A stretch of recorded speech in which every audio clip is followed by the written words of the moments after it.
Good afternoon to you with Newsfeed. Glad you're able to join us this afternoon. Well, the situation you've been watching playing out on your screen around former President Jacob Zuma, frankly, like nothing we've seen before in our history, democratic or before that. You would have seen the former president, speaking last night about the Constitutional Court, his belief that he's been treated unfairly, and then, of course, people supporting Zuma at Nkandla yesterday. Some perhaps implied threats suggesting that this support could lead to violence in some way. Well, let's get different views on this now. Phelps is a senior lecturer in the Department of Public Law at UCT. Professor Sethulego Matebesi is a political analyst at the University of the Free State. I'm going to start with the legalities first, Kelly, if I may. Good afternoon to you both. There are various applications in the works, and we're going to talk about the Constitutional Court rescission application in a moment. But we now seem to have both sides of the argument that we'll hear tomorrow in the Pietermaritzburg High Court. So we've heard from the former president why he's applying for the execution of his arrest to be stayed or to be postponed. We've seen the Zondo Commission now reply as well. They say that the Pietermaritzburg High Court actually has no jurisdiction to hear this. Kelly, how do you see it? What is likely to happen tomorrow in the Pietermaritzburg High Court? Well, one's almost nervous at the moment to give any kind of predictions of what is likely to happen, considering this has all been so extraordinary and in so many regards unprecedented. I would agree with the submissions made by the Secretary of the Zondo Commission in that it would be a very strange state of affairs if a lower court could intervene to interdict the order of a higher court. It would essentially be doing violence to what we call the hierarchy of the courts. That hierarchy is in place for very important reasons. It strikes a balance. It seeks to strike a balance between having checks and balances on courts on the one hand, but also ensuring the finality of justice on the other hand. So we have all of our, most experienced and talented jurists that sit in our highest courts, and they have the ability to issue checks and balances on the decisions of our lower courts. But equally, the buck has to stop at them. Otherwise, we could constantly have litigants getting multiple bites of the cherry, and we would never see an end to any matters. So I think it would be quite an extraordinary finding if the High Court in Pietermaritzburg decides that they do have jurisdiction to interfere with an order of the Constitutional Court. I would have thought that the correct place to make that application would have been to the Constitutional Court itself. So, Kelly, judges are human beings. They are supposed to only make their decisions based on the law. From what you're saying, it would seem that the law, from your view of it at least, is that the former president would then have to be arrested, I presume, by Wednesday, because he would lose tomorrow. And yet, if I were a judge in the Pietermaritzburg High Court, I'd be watching very closely what's going on down the road at Nkandla. I'd be very tempted to try and give everyone a bit of breathing space, to let them go to the Constitutional Court to sort this out. Yes, I agree with that, and I understand that, but it is critically important for all of our welfare and the protection of all of our rights that there is as strict as possible a separation between the judicial arm of the state and other arms of the state, and particularly a separation between the judicial arm of the state and the cut and thrust of politics. You can see even the same kind of sympathies, strangely enough, coming from the Secretary of the Commission's affidavit himself, coming from his response to this application, in that he states at one point in the papers that were this application made to the Constitutional Court to stay essentially the arrest, the effecting of the arrest, that they may very well take a different approach. In other words, they may not actually argue against that application. And arguably, it's in everyone's best interest that the process of the law plays out before this order is executed, because if it were to be found, on the very off chance, that the order should be rescinded eventually in the Constitutional Court, well, then a grave harm will have been done to Mr. Zuma's rights to have been arrested in the interim. The problem here, though, for the Pietermaritzburg High Court is that, in my opinion, and clearly in the opinion of the Secretary of the Commission, this application has been lodged with the wrong court. And what the court sits with now is also the creation of precedent, that they don't want to set an example that it is permissible for lower courts to be interfering with the decisions of upper courts, of higher courts. That could be a very dangerous situation for all citizens of the country. So, I mean, politically, the best case scenario probably would be for them to make an urgent application now to the Constitutional Court on this matter. But they clearly believe that they've come to the right court, and we'll have to wait and see how it plays out. Professor Matebesi, I mean, if the former President Jacob Zuma loses this application in the Pietermaritzburg High Court, as I understand the law, he would then have to be arrested, by the police, by the National Police Commissioner, and the Police Minister would have to oversee this on Wednesday. Do you think that would actually happen? Not at all. I was actually very surprised that the Constitutional Court had to make a pronouncement on the procedures of policing, how the police should actually conduct themselves within the 3 days after Zuma have not reported himself or handed himself over to the police. And I think they did the right thing, because if they did not make any pronouncement about that, I don't think that we would have seen any arrest coming from Zuma. I mean, we've seen what have been happening at Nkandla for the past 7 days and even months before, because we've seen MKVN camping, sometimes brandishing guns at Nkandla for the past month or so, but yet absolutely no action from the police or any pronouncement about this from the police minister up until today, where we've seen him now holding press conferences and all that. But it is very difficult. The courts can make any pronouncements tomorrow, but at the end of the day, the police still need to execute the arrest, and that's where the problem comes from. But I predict the police will also be very cautious, because if the supporters of Zuma know beforehand that an arrest will be effected at a certain time, then definitely we will see what happened over the weekend happening again, where there's a convergence of the supporters of Jacob Zuma. And I think the police have always been very cautious in situations like this, where they don't want people to lose their lives. But at the end of the day, it is also about time that the police stamp their authority and send a message to South Africans that criminality and those people who disregard the laws of this country will not be tolerated. But that is not forthcoming from the police up until this far. Professor, I mean, it's such a complex situation. Do you think the police were wrong to do what they did yesterday? The KwaZulu-Natal Police Commissioner, I think he was quoted as saying that everyone who was at the Nkandla gathering was there illegally in defiance of level 4 of the lockdown, and yet police let that happen. It's not the first time that they've policed an illegal protest and that happened. It's happened many times before. Do you think it was the right thing for them to do? No, it was the right thing. And I know some people have even started making comparison between what happened in Senegal and other gatherings. I mean, one should be very cautious. Yes, we want to see action being taken against everyone who's been found guilty. They should be arrested. But I mean, even if you look at the situation yesterday where the police had to negotiate with some of the Zuma supporters, and I think they did the right thing under the circumstances.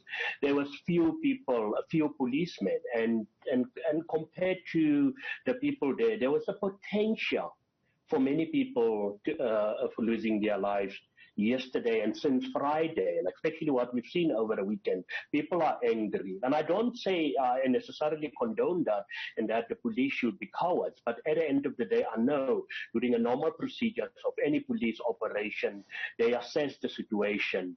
And the question is, was somebody's life at risk? I don't think anybody's life was at risk yesterday and even the day before, over the weekend, for the police to have acted. And I think they've handled the situation quite well, especially, knowing that there is some legal issues pending.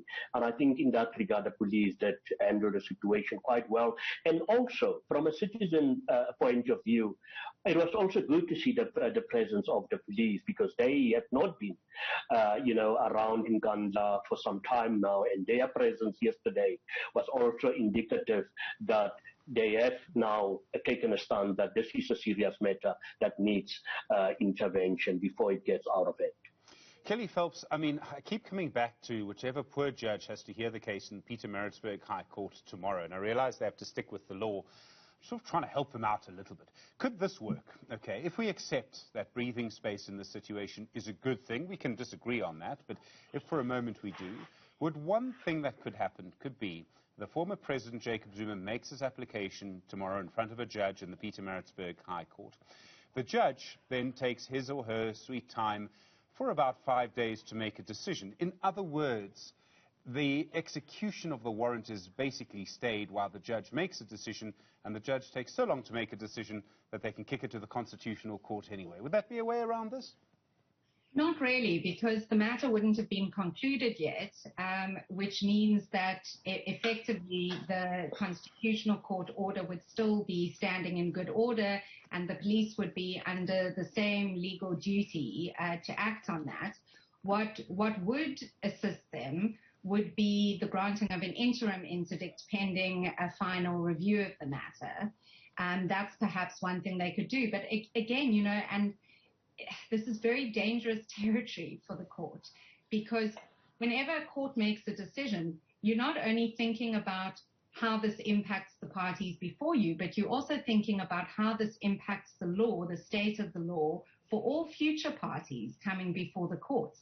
And arguably, even the granting of an interim interdict pending a final review of the matter could still set a very dangerous precedent that the orders of higher courts can simply constantly be paused, be put on hold with recourse to a lower court.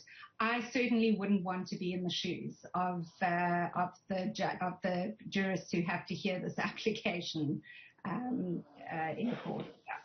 Kelly Phelps is a senior lecturer in the Department of Public Law at the University of Cape Town. Professor Sethulego Matebesi is a political analyst at the University of the Free State. We're going to ask you both to stay with us. We'll continue this conversation. In a way, we're just warming up. There are so many different issues that come to mind during this time around the former president. Very, very important issues that could well determine the future of the country. The conversation will continue in a moment. There are so many different things going on at the moment. Of course, we're focusing on the former president, Jacob Zuma. The Constitutional Court ruling last week that he must be arrested after he did not yesterday hand himself over for his defiance of the earlier Constitutional Court ruling that he must testify at the Zondo Commission of Inquiry into State Capture. Of course, tomorrow in the Pietermaritzburg High Court, the former president is launching an application to overturn the stay of execution, in other words, to not be arrested. Kelly Phelps is a senior lecturer in the Department of Public Law at UCT. Professor Sethulego Matebesi is a political analyst. Professor, if I can come to you now, I mean, there's so many interesting personalities in all of this. So it's not just that you have former President Jacob Zuma. The police minister, Becky Cele, is someone, a political comrade. In fact, Becky Cele was once fired by Jacob Zuma as National Police Commissioner many years ago. Kekhle Sithole is the police commissioner. The order is served on him. He's supposed to ensure that the former president is arrested. He was appointed, if I remember correctly, by Zuma. The KwaZulu-Natal police commissioner is Nhlanhla Mkhwanazi, Lieutenant General Mkhwanazi. He was once the acting National Police Commissioner and then removed from that position by Zuma and replaced by someone else. I mean, there's a huge recipe of people involved in this, isn't there? Yes, and you also have the Free State flavor. You've got an SG who was recently represented by a legal team, which correctly, I think a few days ago, we also had an interview about that. And all these personalities conflate this particular issue because, and I've heard what Kelly has been stating, I mean, those are issues for the legal gurus. But at the end of the day, I think it's also anger, which is misdirected. And unfortunately, it's anger now directed against the judiciary, But we know as ordinary South Africans that at least our judiciary will come to the party in defending this, because it will be a huge, huge, huge problem if we give in. And remember, these are also, the manifestation of politics. Actually, I call this the drama of Nkandla, which has all its doings, everything to do what happened at Nasrec during the elective conference of the African National Congress. And that's why it is very dangerous if anybody who is currently holding a key position wants to make this a political issue. I've never heard about any political witchcraft or witch hunt issue being ventilated in a court of law, because that will not stand. This is purely a matter of somebody who disregards everybody. And remember, Zuma and everybody was supporting him at one stage, and I'm referring to the suspended ASG, people like Tony and Ngeni. They have been in power. The same status quo reigned, where they can't say now they don't have a voice in the NEC, and I'm actually referring to the ASG. But this is because they know we are sitting with a conducive environment, and they've been getting away with a lot. And I think behind the scenes, there has been attempts to put pressure on some of the individuals that you have referred to. But we know that that will not happen with our justice system, because it's not about Zuma, the issue about Zuma being arrested, but it is also about our constitutional democracy. And it is also what we as South African citizens are actually going to leave for future generations. And this is some of the dangers that I foresee, will come out of any decision that will be taken. The police had to be firm. If Zuma is once again been instructed to be arrested, then there should be action from the side of the police. But as you have correctly stated, all these individuals also raises the bar, issues of suspicion, issues of misplaced anger, which at the end of the day, I don't think will have anything to do within the courts, the Pietermaritzburg court, or with the constitutional court have to decide. Again, I don't think these issues will have any significant bearing, but they do have a significant bearing in misleading the South African public, especially encouraging people to gather when we know that it is not right to do so. Professor, there's at least one person who's been very, very quiet during all of this. I've heard not a peep. I've heard nothing from President Cyril Ramaphosa, either as President of the country, of the Republic of South Africa, or as leader of the ANC. I think I've got two questions for you on this. Is it morally correct that he should speak now and defend the rule of law? Would it be a political mistake for him to do that at this point? Well, you and Kelly spoke, you don't want to be the judge. I don't want to be the president. Very difficult times. Remember, I've spoken about misplaced anger, and the anger indirectly is also directed to President Cyril Ramaphosa, because he was the champion. He is the advocate of the so-called renewal within the African National Congress, the champion against corruption. And this is where we are because of President Cyril Ramaphosa. Yes, but we've seen Buthelezi speaking about Amabutu. That for me is leadership. When there's a crisis situation, you need to respond to the situation. But remember, Cyril Ramaphosa is a politician. He is very cautious. He don't want to throw petrol on the fire. But sometimes when a country is in a crisis, like in the case of our neighbor Swaziland, then we need leadership, irrespective of the consequences. At least make pronouncement that I, as the president of the African National Congress and of the country, will not allow that people gather in the name of the African National Congress. The ANC leader had to make pronouncements against that. But if you put on his political hat, I think he had to tread very carefully. But I don't understand why. Because here we've got a president who's got everything. I don't understand, is he very cautious? And I've heard people say it's political posturing, but there are moments in time where political posturing will not work. we need leadership. And I strongly believe that at least the president should have made pronouncement, irrespective of the verbal insults that would have come with that, because already I think he is in the firing line. Kelly Phelps, I mean, would the president speaking out at this time, if he were to defend the rule of law, would that make the judges, both in Pietermaritzburg and the Constitutional Court, feel a little more comfortable?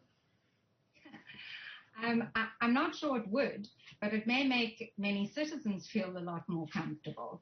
I mean, I agree. I think this is, first of all, a moment where leadership is required with moral authority.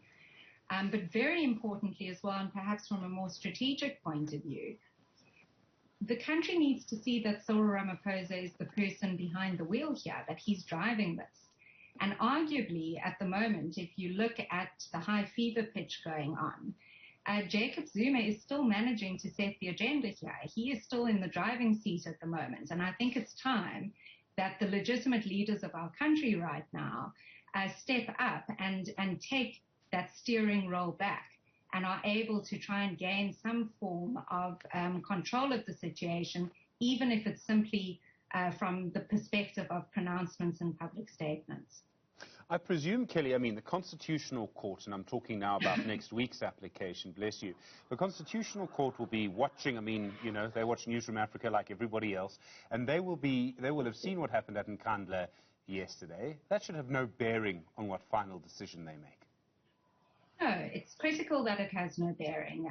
That is the oath that a judge makes when they take that office, that they are committed and devoted to applying the law without fear, favor, or prejudice, with impartiality, and not influenced by external influences, but committed to applying the law to the facts as it is presented to the court.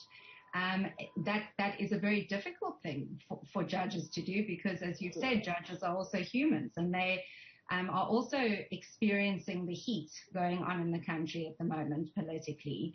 But that's the job they took, was to be able to face that heat and nonetheless apply the law impartially. And I believe that they are more than capable of doing so. I think they've shown that time and time again. Professor Matebesi, I mean, it's very difficult to make predictions. This is moving quite quickly. How do you think all of this is going to end?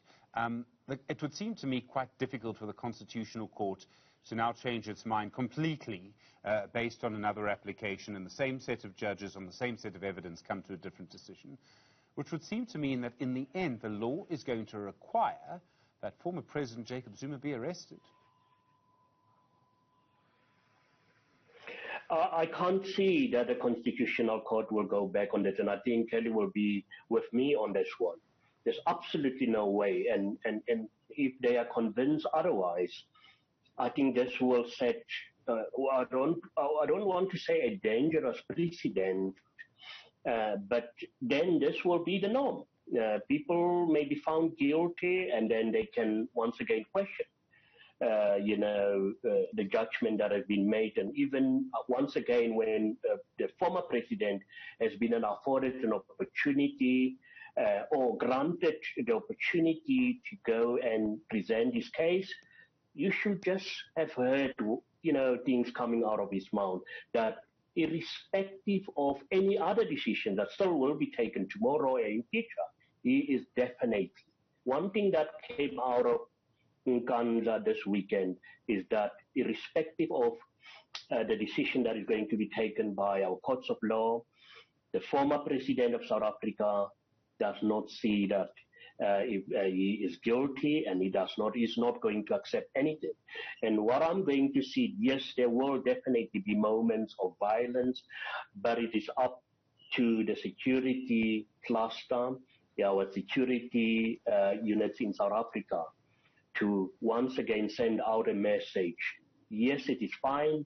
People like President Zuma have fought for democracy in this country, but I don't think South African citizens can be held to ransom about such narratives. We've forgotten about what happened in the past. It's very difficult to forget.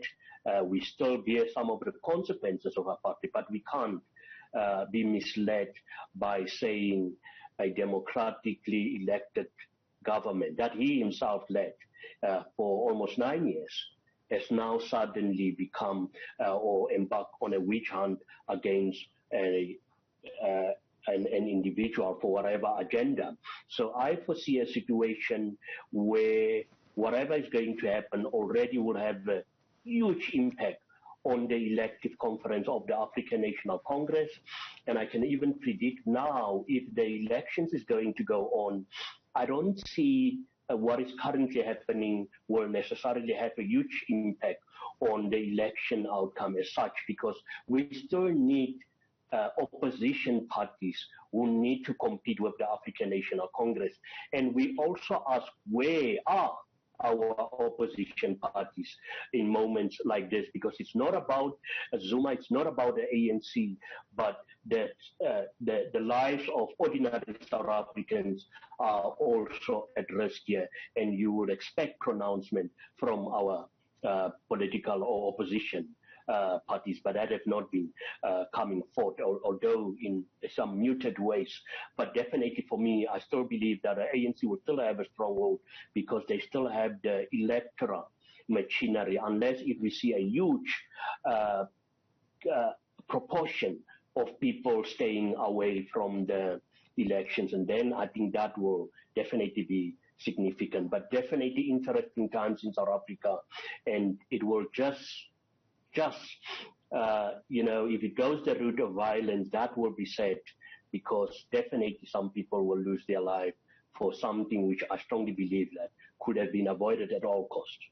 Professor Sethulego Matebesi, political analyst at the University of the Free State, Kelly Phelps, senior lecturer in the Department of Public Law at the University of Cape Town. Thank you both very much.